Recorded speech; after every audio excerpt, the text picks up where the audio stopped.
But the first thing is that let's just say that two people are together and they want to be together.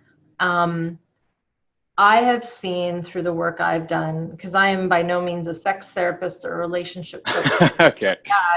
but what I Yeah. have seen, interestingly enough, is that when the two people become familiar with the language of their nervous system, which is what I specialize in, and they understand what the heck freeze is, what the heck fight is, flight, the traumas that might be still stored in their physiology, when they can both understand those and talk about them in a real open way, an interesting thing happens. It actually kind of levels the playing field, and we just become two biological beings.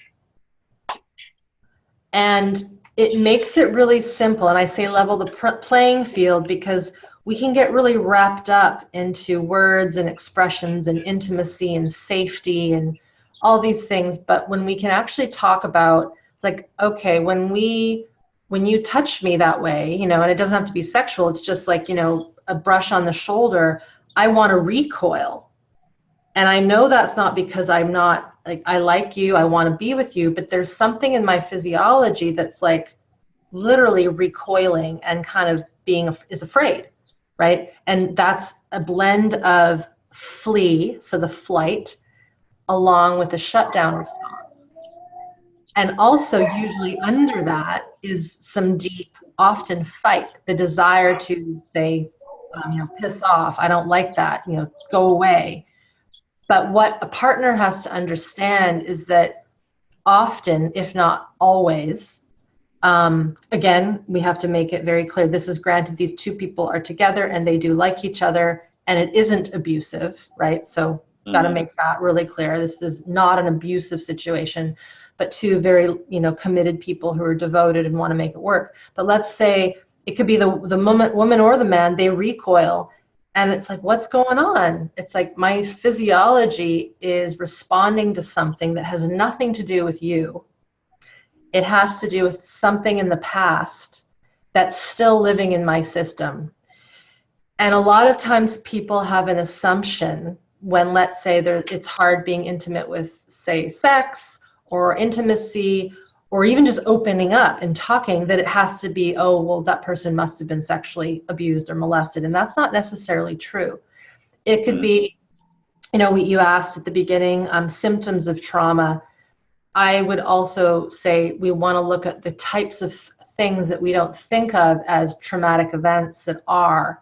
So, for example, if when we were young, we had lots of medical appointments, maybe we were sick and someone had to, prod us and poke at us.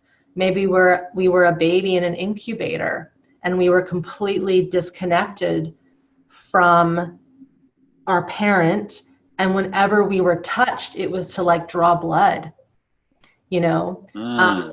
Maybe when we were young we had dental surgery and we couldn't stand the dentist and they always came to us from the left side, and whenever our partner comes to us from our left side we have this flinch response. Like my head gets tingles just thinking of that, because I had some dental stuff when I was a teenager and I hated my orthodontist, right? And it's so Uh, if we don't kind of look at our physiology from this historical point of view, and that we can trap these things, and we will trap these things if we're not consciously working with them, they will show up in our most intimate relationships. right. Um, and so that would be kind of my first broad stroke of describing when two people are together, they're committed, it's not abusive, they want to be together, and there's these behavioral patterns that come up that don't make sense. We need to look past just sex and past being intimate, but what occurred to that person that maybe was really scary at some point in their lives. And usually that scary thing happens in relationship to another person. And it Hmm. could be a parent, it could be a teacher, it could be, like I said, a medical professional. Um, it could even be something that occurred when we were in utero, when we were being carried by mama. If she was stressed out, There can be a recoiling action of the fetus trying to get away from her because of her stress hormones. So there's a lot of ways that this stuff can come out in our adult relationships, if that makes sense. Hopefully that makes some sense there. Absolutely. Yeah. And one thing I'd like to go deeper on is you mentioned being able to communicate what's happening for you. So when you're in the freeze response, or when you're flighting, or when you just want to fight, when you're feeling that instinct or fight, communicating that through the throat chakra with your words to the best of your ability. And I think a lot of us don't know how to do that because we were never given an example of it. Our parents never did that. So we didn't even know, we don't know what we don't know. Exactly. So what Amanda and I teach in our work is like, how can you express like the sensations that are coming up in your body, like emotionally, what's happening for you. And it's always going to feel edgy, especially if you're not used to it. Yeah. But how can you, just do your best to say something to describe like what's happening for you and each step of the way? Definitely. I often teach my students a thing, I call it the somatic word. It's nothing fancy, I haven't trademarked it or anything like that, but it's this, what's one word to describe what's happening right now? And anybody that's listening to this could even practice that right now. It's like, oh, I feel a clenching, or I feel hot, or I'm tired, or I'm frustrated, or I feel a squeezing. So there's so many ways that we can use descriptors that might give a clue as to what's happening in the body. The interesting thing, however, is that sometimes, like as human beings, our way of communication is mainly through voice, through words. Mm-hmm. If we go back to that example of the baby, right? Like that newborn baby that can't talk, right? They can grunt and cry and sigh and give us a funny look. A lot of our say this again, a lot of our relational wounds happened before we could speak, right? They happened before we had a vocabulary. And one of the things that I've found can be sometimes tricky with talk-based work. It doesn't mean that we can't use talking and words, but sometimes I'll go back to that example, Jack, of me like recoiling, like say someone tries to give me a touch, and it's totally gentle touch, but there's no word to describe that other than like a grunt, like or even I know my husband Seth. You've talked to him, I think, on your podcast. Yeah. I mean, he's funny because he'll sometimes hiss at me like a cat, but it's almost like this dragon hissing at me. And it isn't because he doesn't like me. It's I've kind of crossed a boundary and I haven't attuned to the fact that maybe he needs to be alone, and he'll hiss, and it isn't like to hurt me. And then we usually joke about it. Like there's then humor in it, but it is his natural impulse. Like there's no filter there. The other night I don't know what we were doing, Jack, but he said something or did something, and I was just like, piss off, and I slapped him.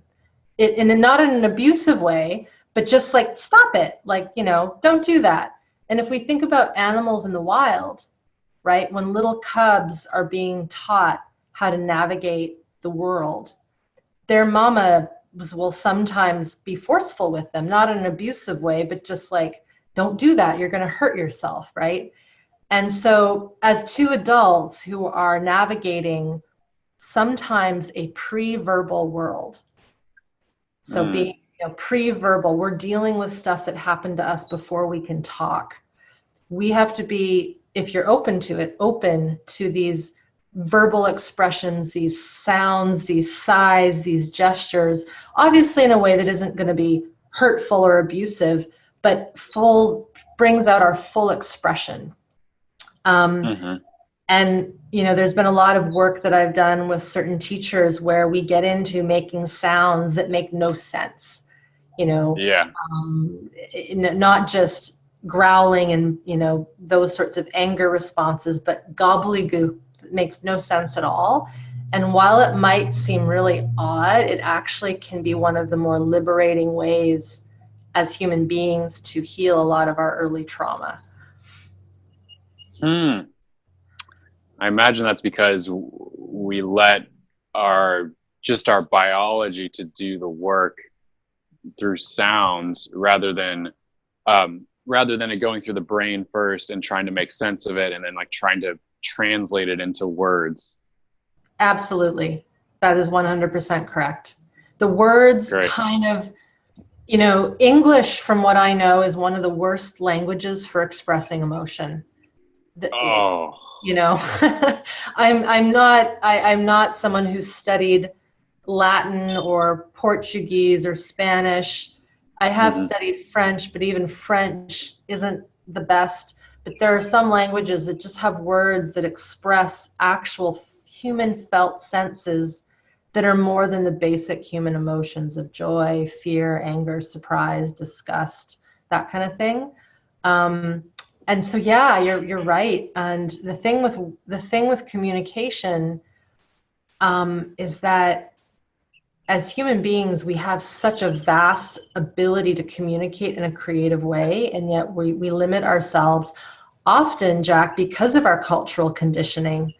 You know, if I was to walk down the street and someone was to piss me off and I would to hiss at them, I would be considered crazy, right? Right. Just, and yet when I work with people in private sessions, this is actually one of the more common things I'll hear from clients is I'll get them to track their body. You know, we're working on something. I'll make it really neutral. You know, we're just processing, we're feeling, they're tracking something in their body.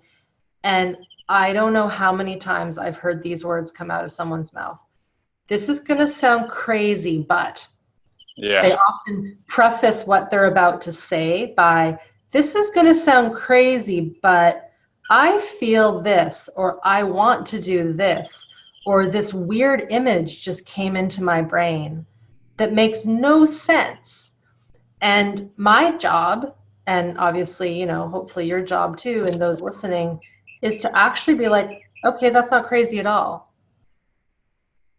And if you think about it, if we go back to when we were really little, when you are in that age bracket where you're playing make-believe and you're making up stories, you know, and silly games as kids, like there's so much creativity in our systems when we're young, and how we communicate with ourselves and others is often through very silly, crazy make-believe means. And if we weren't allowed to develop that part of us, it can feel really scary to start to express fully with another human being, especially a partner, right? Yeah. So, right. Yeah, pre-verbal stuff is very interesting. And typically what we see, Jack, is that when there is huge difficulty connecting and attuning to another person, it often is because the trauma was pre-verbal. It was before we could speak. Right. Okay. Wow. Yeah. So when we're in that state, you know, something comes up. I imagine a pattern might be then, you know, maybe we go into freeze state, then we shut down, and then we try to make an excuse. We try to make sense of it, like, oh, I'm tired or something, or, you know. But I think a true answer would be like, I don't know what's happening right now. Like, I'm feeling these sensations, and I want to just huddle in a corner or something, or you know. Yeah. Yep. Yeah, the freeze response is interesting, and I'll explain a little bit because, you know, it sounds like, you know, you and I might have had a similar situation where we had good parents, we had a safe home, education, all that kind of thing. But because of that lack of expression and being able to just be, you know, there's a reason why teenagers typically go through a rebellious period. Okay. Right? Like that kind of classic, getting into trouble, doing things that they're not supposed to, driving too fast, drinking, experimenting with drugs. Like, what's fascinating is I'm seeing less of that in teenagers these days because people are so focused on their mobile phones and interact that way. But there's something healthy about mischievous teenagers. Like, and I don't mean being harmful, right? I don't mean the type of bullying that actually is usually because there's some kind of abuse happening at home and they're getting it out on their peers. I mean, like having a party, being a bit silly, that kind of thing. Yeah. A lot of teenagers are doing that because they're looking to get out of that shutdown. They're having to be so perfect at home and reserved, and then the way they are with their friends is like totally different, and that's actually right.